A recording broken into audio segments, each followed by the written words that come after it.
All right, welcome to the fourth part in the mindfulness how-to section of this entire mindfulness training. I'm thrilled to be with you, Heather Ramsey, ReWired Worldwide and Wevo Global.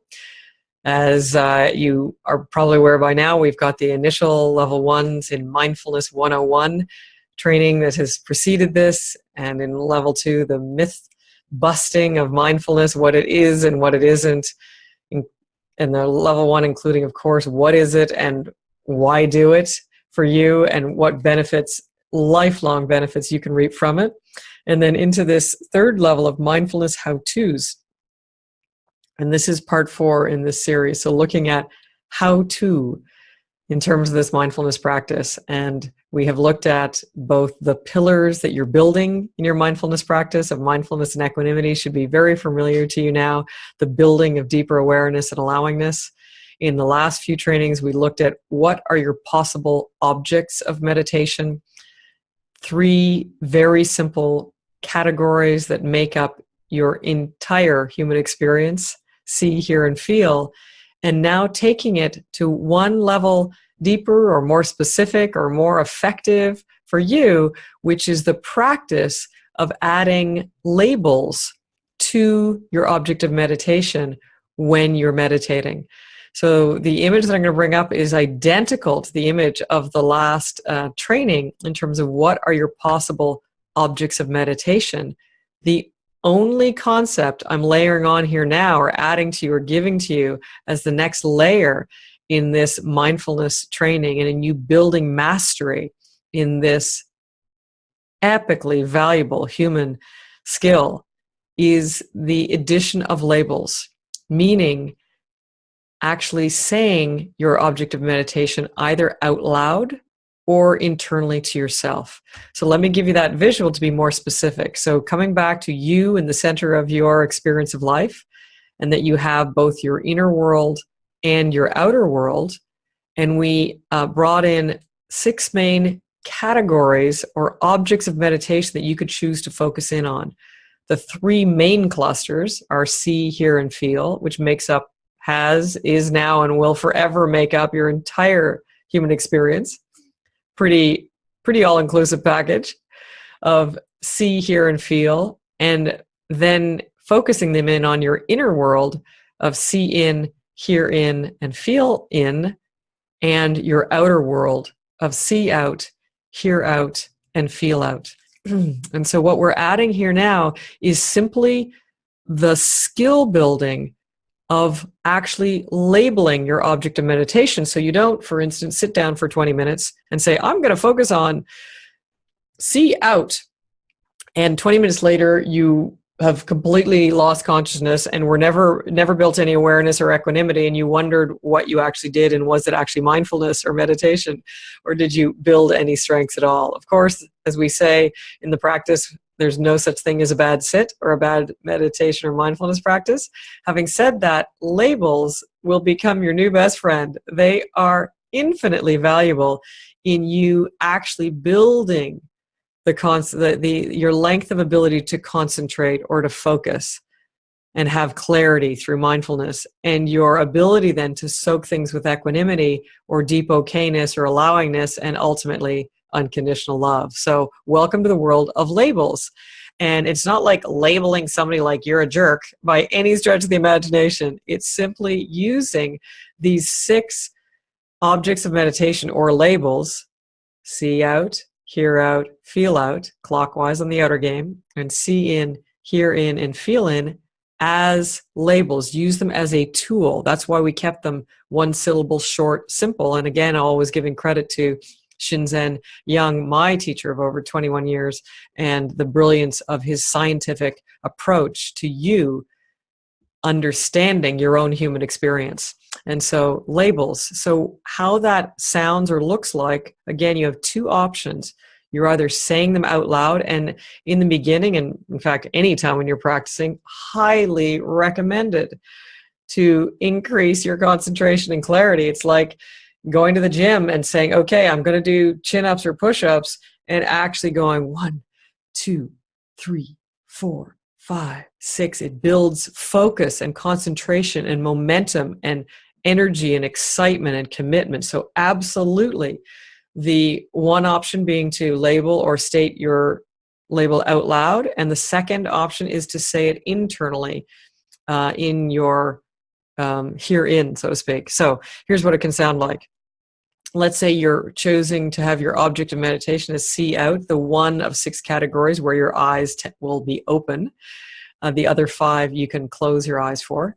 But with see out, you've got your eyes open. And great practice, by the way, to focus on see out, because in formal practice, because then as you're bopping around, it will build your in-life practice of being more aware of what you're seeing and taking in the colors and the beauty here on planet Earth. Like, what a gorgeous design. The colors, the range of what we can see and lay our eyes on is extraordinary. So yes, the first category, see out. All you would simply do in a fairly even rhythm is say the label. And so you would say, see out, as you become aware of something you're seeing. You might be seeing a painting on the wall, for example. So see out and soak that image with awareness and allowingness for a moment or two. The time is secondary. You can vary the time, but ideally you're doing it at a common, even frequency or rhythm. Let's say that's for a few seconds as you feel like you've soaked it with awareness and allowingness. And then say, see out again as the next visual object comes into your awareness, your consciousness. It could be an image outside. So soak that visual with as much awareness and allowingness as possible for a few moments, and then label as the next image, external image that you see comes into your consciousness, say, see out again. And that metronome-like quality of labeling your object of meditation builds your concentration, your focus, your clarity, your awareness,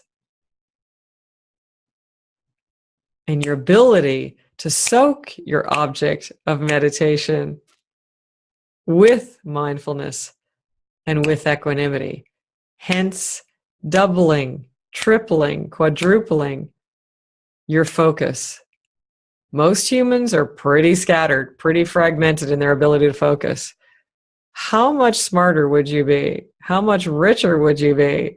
How much happier would you be if you weren't flitting, bebopping, overwhelmed, distracted like a squirrel, etc., in the forest, and instead, like this mindful tiger, paws rested over one another, or whatever other image or critter or animal you'd like to take on, or a human for that matter, a mindful Buddha,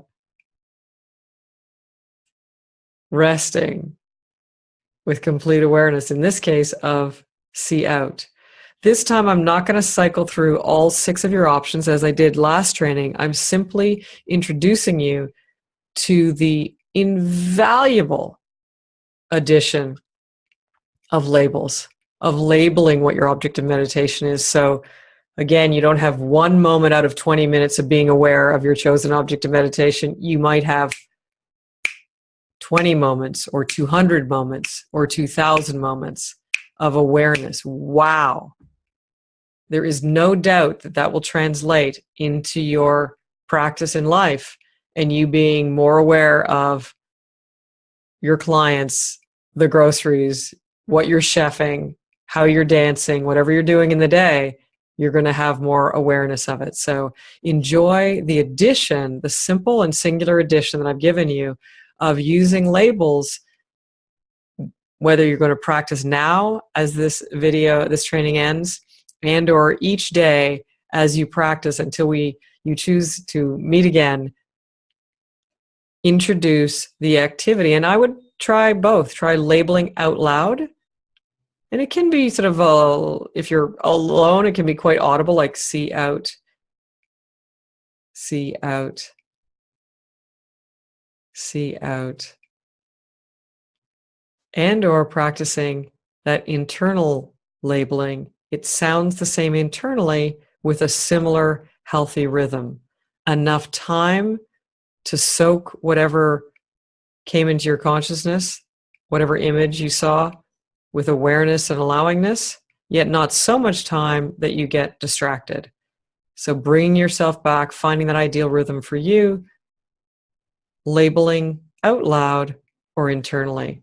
I'm excited for you. This is going to be a game changer in terms of taking your practice up a notch and in terms of building these skills. I mean, yeah, you could kind of half-baked try to build your mindfulness practice over 10 or 20 years, and you might get like a couple of percentage mileage, and better to do something than nothing. Or I can train you in a way that you get epic exponential mileage in the shortest amount of time with the best amount of benefits, remembering all of those benefits of decreasing the pain in your life, increasing the pleasure in your life, increasing your wisdom, and increasing or improving your chosen behaviors in life. All of that cascading into more riches, more happiness, more success. So I'm excited for you applying mindfulness. Believe you me, among others, not that they're the only people, wealthy people, many of them have a great mindfulness practice, and it has brought them great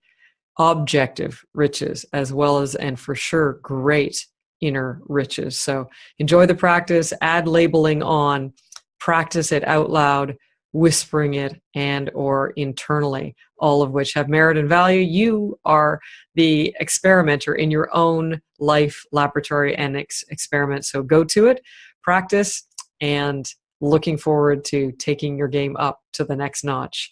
Heather Ramsey, ReWired Worldwide and WeVo Global. Cheers, and until soon.